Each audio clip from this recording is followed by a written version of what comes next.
Throughout his groundbreaking career, Dr. Brown has used mathematical and statistical models to illuminate the inner workings of the human brain, from decoding the circadian clock to understanding how we lose and regain consciousness under anesthesia. His research has revealed that general anesthesia is not akin to sleep, but rather a pharmacologically induced reversible coma, a discovery that has revolutionized clinical approaches to anesthetic care. The gratification of knowing you can make patients' lives better. I mean, that's enormous. Just the thought that someone's going to wake up and, feel good and not be sick after anesthesia, or that the anesthesia helped them maybe get over their depression because you designed a new therapy. That's quite frankly very, very gratifying. I think that's what we should be going after. We have some powerful tools in our hands at our disposal that we don't understand. We can use them quite well empirically. That has to change. That's the bottom line. That change will be profound. It'll change anesthesiology practice.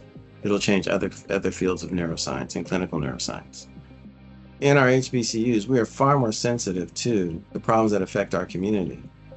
And we're much more likely to take on those problems that affect us most directly. And I think that is a key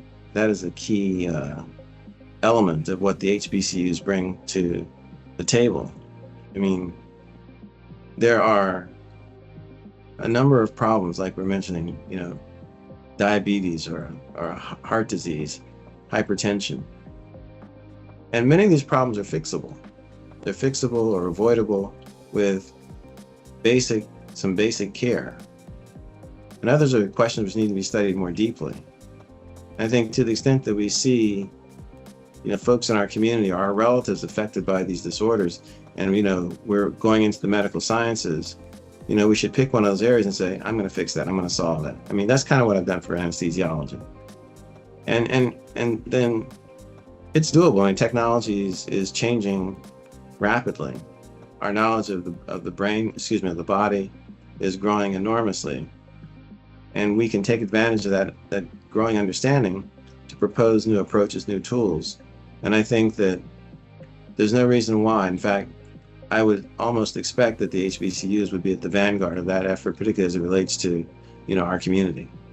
My parents went to HBCUs. In fact, they met at North Carolina A&T. And if it hadn't been for HBCUs in that era, I probably wouldn't be here, quite frankly. So an extremely important role that's being played for primarily the African American community, but also other underserved communities.